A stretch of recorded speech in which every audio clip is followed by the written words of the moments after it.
I'm happy to introduce our next speaker for today, Professor Margarita Boenig-Lipstin is an assistant professor for ethics, technology, and society in the Department of Humanities, Social, and Political Sciences at ETH Zurich in Switzerland, and the talk is called Science, Society, and the Human, Emergence of a Constitutional Model of the Human in 1980s SDS. So thank you so much for joining us, and feel free to share your screen. Thank you. Thank you, Paulius, and for also not just the invitation to be here and write this paper, but also to collectively think through topics that do have a red thread going through the 4 papers today, which is a nice circumstance, and I hope we can get to talk about them together. So the concept that I would like to develop for this forum of UI Ideas is what I refer to as the constitution of the human, and I'll say a bit more about what I mean by that term. My paper has 3 interlinked aims. The first is to show the necessity for thinking of the human subject again in this moment, a moment of, if you will, digital, environmental, and political transformations and conflicts. The second aim is to define this concept of the constitution of the human using examples from my own work, as well as that from others. And the third is to trace the genealogy of the concept back to its emergence as a new way of seeing and describing the relationship of science, technology, and society in the 1980s. So my presentation today will develop each of these 3 components very briefly. So the question of the human subject is very anxiously and loudly debated in relation to what is being referred to as a digital transformation. This debate takes place in the public sphere, as illustrated by just this one very simple example of a Google ad from Paris in the early 2022. This ad, if you read it, is performing a comforting boundary between what is proper to the algorithms behind Google search, the mechanic information finding mission of the algorithm, and what is the domain of the human, interpretation, meaning making, animation, and spirit. 2 years since this image has been taken, I think our societies are even more engulfed by questions of what belongs to the human and what belongs to the mechanical, following the publicly available generative AI, and questions about what these changes might engender in terms of labor, creative expression, the ability to know fact from fiction. These questions are debated not just in the public sphere, but among lawyers and politicians who are discussing the governance of AI technologies, among engineers building human-machine interactive systems, among practitioners integrating these systems into their work across sectors, in elementary and high school education institutions, defining what a new generation of students and citizens need to know of and about digital and computational technologies. Across all of these different actors and areas of debate about the proper meaning of the human and the technical, there is a nub of concern about the line, where the line is between human and computational tools, and where this line should be drawn. There's also a general sense of consensus that the human must be, if you will, centered in legal governance, in ethical alignment, or in technical design for the digital transformation to go well. In contrast to this idea of centering the human is the environmental transformation, where the image of the human is seen as an obstruction to sustainable futures.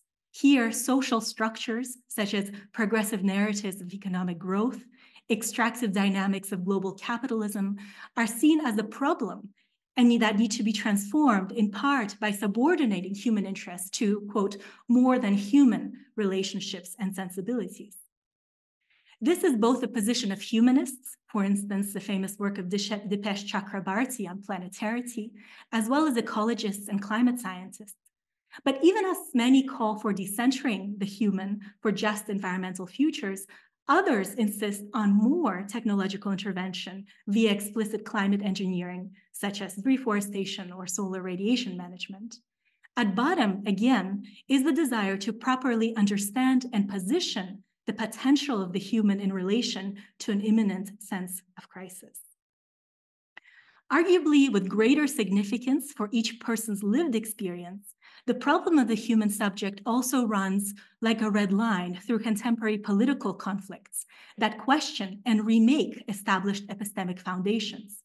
Whether this is expressed in domestic debates, such as the one pictured on the left, the recent ousting of Claudine Gay, I won't go into the story, you probably know it, or whether it's happening in a geopolitical context of outright war, such as the Russian-Ukraine war or the Israel-Hamas war. Here, the human is neither in deficit nor in surfeit, but its relations are radically challenged and divided. This goes back to Dr. Kim's work. Knowing about the self and the world and acting in ubiquitously digitized media environments creates different relational encounters. The foundational bonds of one person to another are said to be undone, hyper-aestheticized, extended. This contributes to radical uncertainty and siloing, as the US Surgeon General has recently warned, leading to an epidemic of loneliness in interpersonal relations. At the level of collective life, there's a consistent worry about the undermining of trust, expertise, and institutions. Through this new state of relations, contemporary power courses as much on the battlefield as in the university classroom and on the blinking social media apps. Now, each of these tableaus of the human are not just naming a reality out there. They are performative, productive of a certain kind of reality, of a certain kind of person. They render the human. And so the question that I think is necessary to pose as social scientists in this moment is, what resources do we have for considering these anxieties about the human today, for looking at how the boundary is being drawn in these very different spaces and determining whether it's enough, in whose service it is, what outcomes of policies made given this boundary will be for democratic life. What resources exist in the social sciences for thinking about the human subject without falling into the trap either of technological determinism or of social construction? The view that technology is a neutral tool where only explicit human uses that it is put to matter. Both the technological determinism and the social construction positions attribute too much to agency as opposed to structure. Both perpetuate the myth and violence of the human versus machine. What can be a way to rethink the coevolution of structure together with agency in advanced technological societies? I think the first step is to make the question of the human explicit in our contemporary issues. And that's what I would like to try to do in this paper and one part of it. The second point is to gather the resources for thinking of the human across disciplines, from the arts, philosophy, psychology, to think the human in technological societies and across the macro and micro scales of experience, the individual and the collective, the institutional and the interpersonal, where the question of the human subject comes to matter. Now, questioning about the human is an old pursuit. And from its oldest and most mythical instantiations, we know that it is intertwined with thinking of the human in relation to knowledge and to tools, and with and through them to human creativity and human creative engendering capacities. We can think of the myth of Frankenstein, or at the entrance to my university, there are these gilded candelabras with the sphinxes, mythical creatures with the head of and bust of a woman, body of a lion, and wings of a bird that we know in Greek mythology to pose riddles to those who should want to enter the city. At the entrance to the city of Thebes, the sphinxes pose to Oedipus the following famous riddle: which creature has one voice and yet becomes four-footed and two-footed and three-footed? Oedipus answers man, in reference to the ways in which people crawl on all fours in the first part of life, walk upright in adulthood, and with the help of a cane, the metaphorical third foot, in old age. Now, Oedipus recognized a human in the figure of the three-footed person with a cane. Anthropologists, psychologists, historians of science and technology, and STS scholars, among others, have shown how, since the earliest tools made by people, like the cane or the stone knife, technologies complement, extend, and intervene in our physical and cognitive abilities, social relations, and moral imaginations. But the Sphinx's riddle needs to be updated for the 21st century to include a reference to people's deeply significant relationships with computing. Today, it is not possible to think about the human or any aspect of humanness, such as identity, citizenship, behavior, cognition, knowledge, or relationships to other living beings and environments, without considering the role that computing plays in the constitution of the human.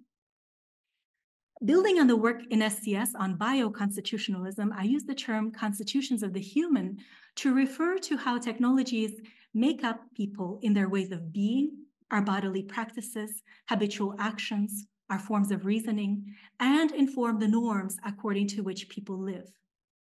The term draws attention to the interaction between new arrangements of life made possible with new knowledge and technologies, the laws, institutions, practices, and norms of a given community, and forms of being, that is, ways of reasoning, habituated bodily practices such as vision or gesture. Constitutions of the human can shift gradually over time, but they can also be objects of design in their own right. For example, in the 1970s and 80s, in countries around the world, teaching the general public, and especially children, computer literacy became a way to adapt citizens for the envisioned life in the information society.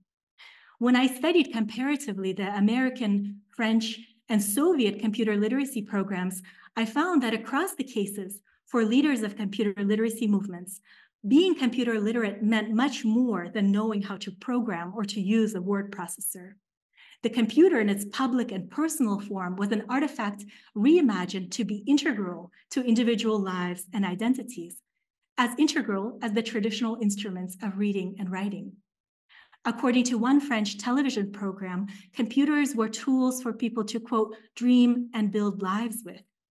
The varied ways in which entrepreneurs in the different societies imagined their futures with computers suggests that more than a tool of the intellect, the personal computer is a tool of the imagination, a tool with which to imagine what a desirable future should look like, imagining also the humans for that society, and with which to mobilize others to bring that future about.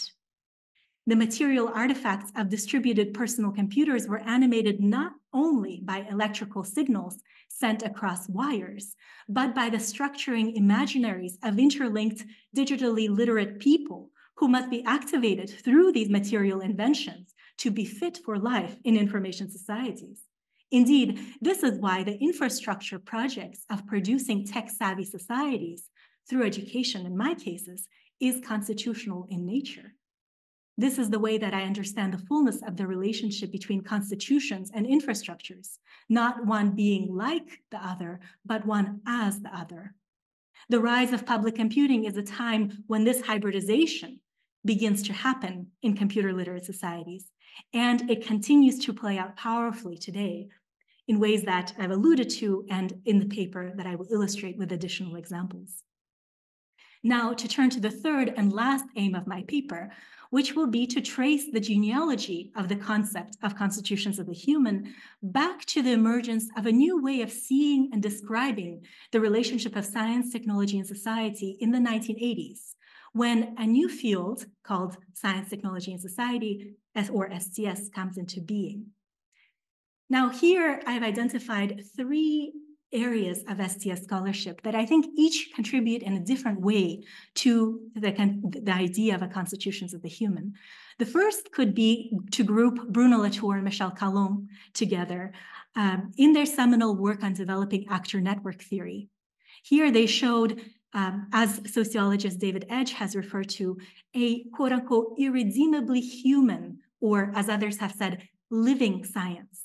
In the emergent ANC view of science, knowledge claims are made and remade and made to be authoritative through the arrangement of human relationships. Although Latour and Calon are not immediately concerned with questioning after the human, their scholarship and ways of analyzing science shows that even what was thought to be outside of social influence is fully comprised of it. Further, their method grants agency to non-human beings, scallops, germs, technical devices. And in this likening of non-human to human, the human for them is taken as a measure, and the concept of a social constitution expanded to include technologies and non-human actors.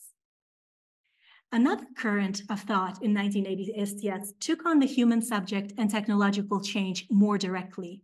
This is the work of Donna Haraway and Sherry Turkle, who pay attention to the changes underway as humans enter relationships with computers in their personal and public lives.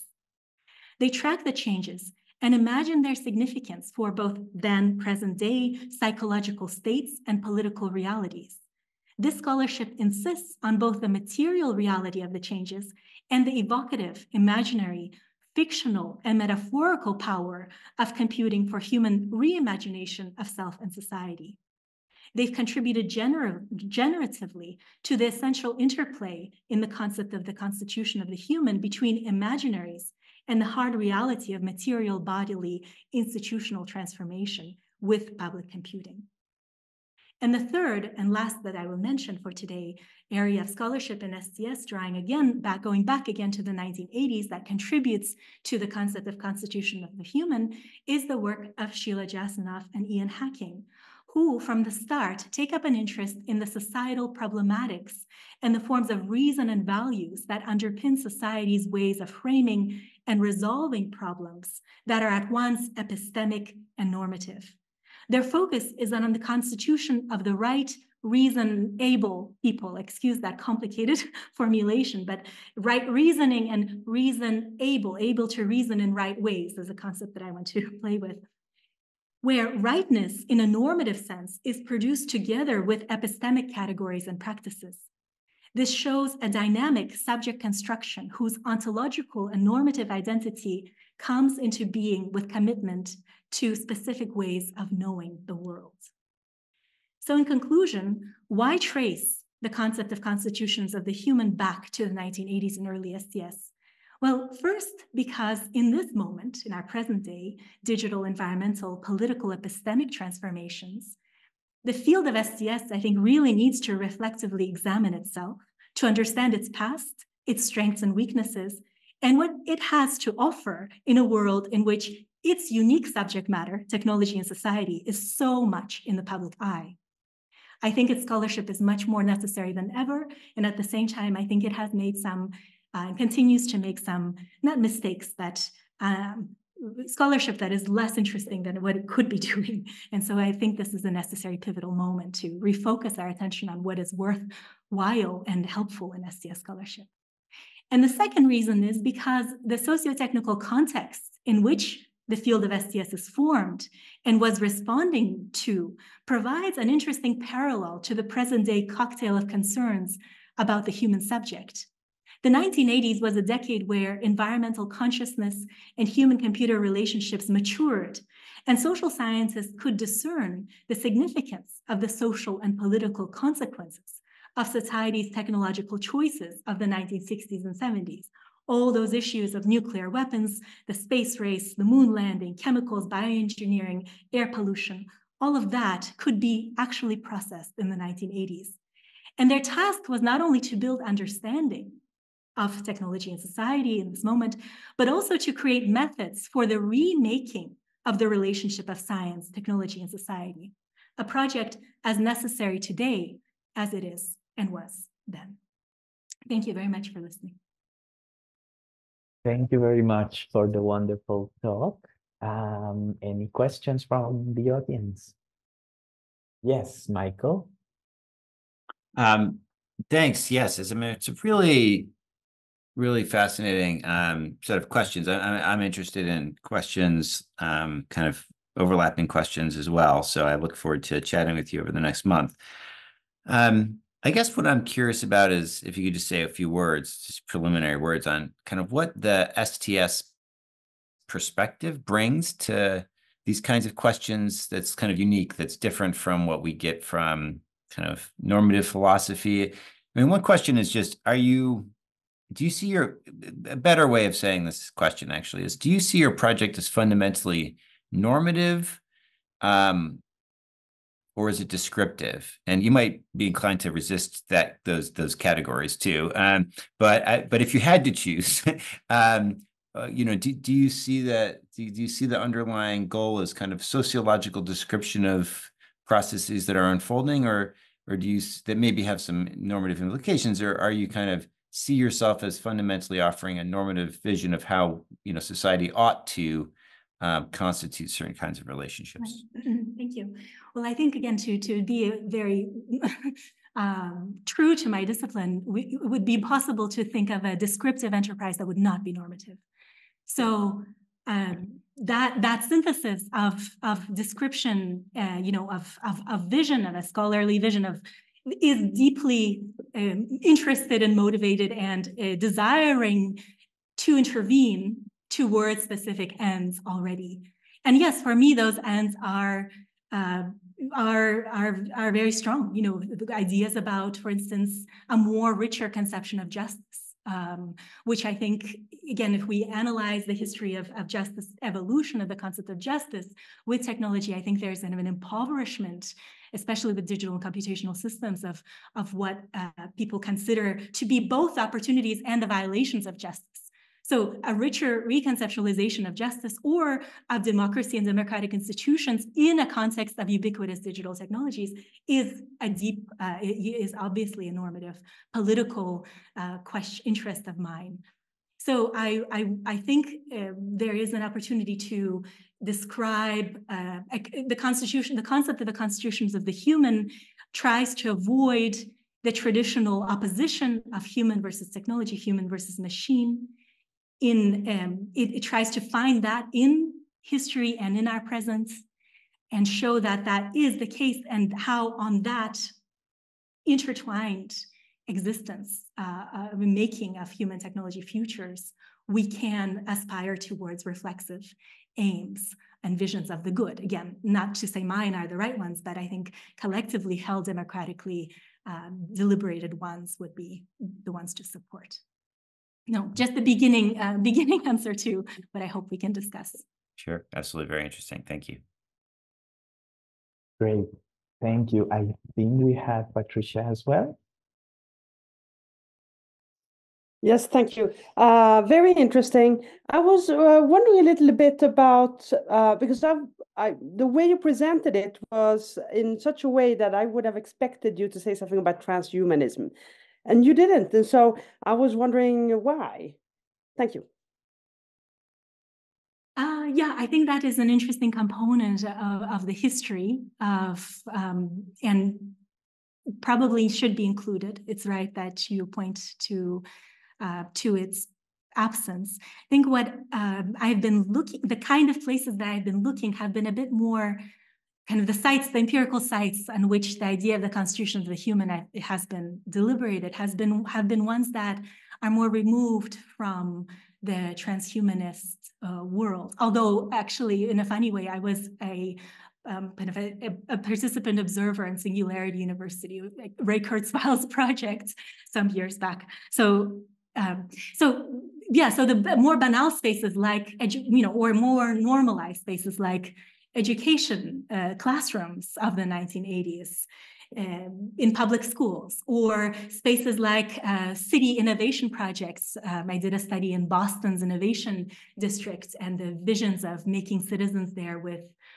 early personal distributed devices like smartphone applications.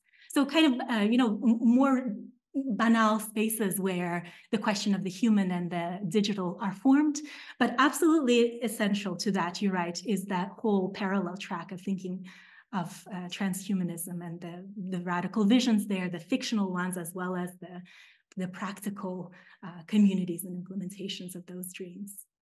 Thank you for that suggestion. I'll incorporate it. Wonderful. Thank you so much. Any other questions? Okay. If not, thank you so much, everyone, for joining us. Thank you so much for the wonderful talk. I encourage you all to keep discussing during this month.